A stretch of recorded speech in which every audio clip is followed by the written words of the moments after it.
Hey everyone, so here we have a Pentel brush pen, and what I'm going to do today is do a little bit of sketching using this as well as some koi watercolor paint.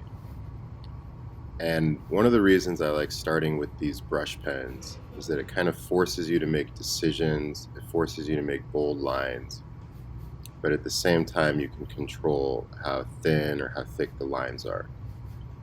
So there's moments where the lines seem like they might be a little bit of a mistake, they might be a little too expressive, but I don't worry so much about that because the thinner the line at the beginning, I know that I can always make them a little thicker later on when I'm going to be more decisive and more concrete.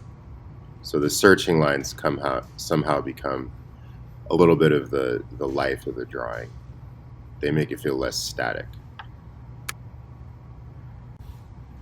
Now, as I work my way around this drawing, I'm trying to alternate between areas that really need a lot of contrast and areas that maybe need a little bit less so. I'm trying to determine how many areas might need cross-hatching versus just straight up bold lines. And I'm doing this keeping in mind that ultimately I'm going to add some color, and what the color can work as is a nice balance between the ink and some of the cross-hatching marks.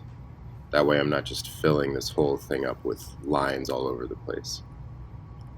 And the softer tone that happens when you add a little bit of color is something I'm really going to try to take advantage of.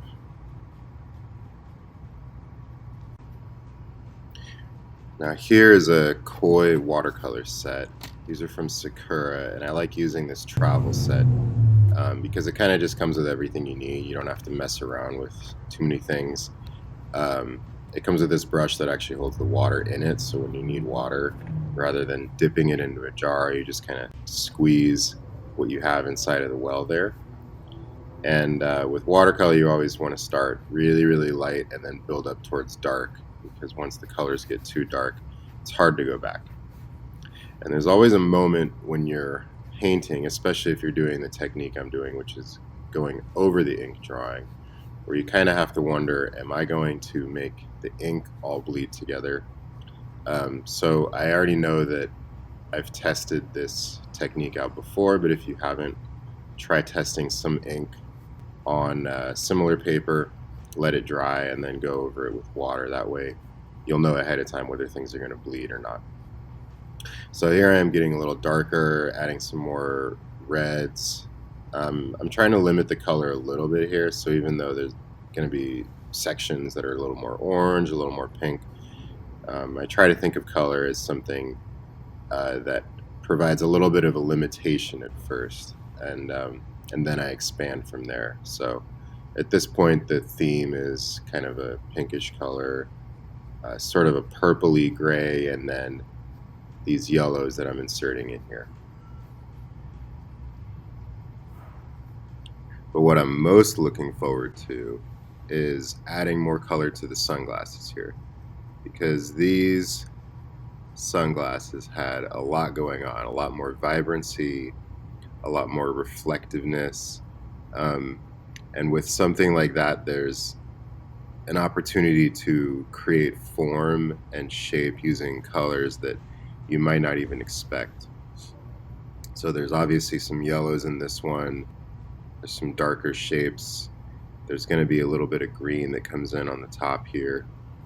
And I like to take some of these other colors and kind of insert them as I go around the flesh tones, the hair, maybe even in the hat.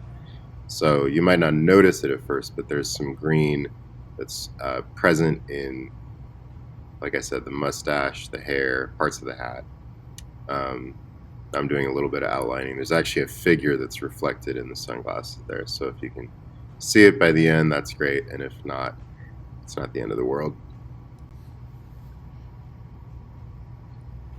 Now, knowing when to finish is always tricky. This is just a sketch in my sketchbook, and so even when I'm doing completed paintings, I like to look at the finished stage as something that doesn't have everything completely fleshed out, completely rendered. I like to have areas that are unfinished looking and maybe show a little bit of the history So I'm just trying to tidy up some areas with more contrast around the ear, around the sunglasses, and then maybe I'll go back in and tighten up a little bit with ink, but I don't think I need to on this one.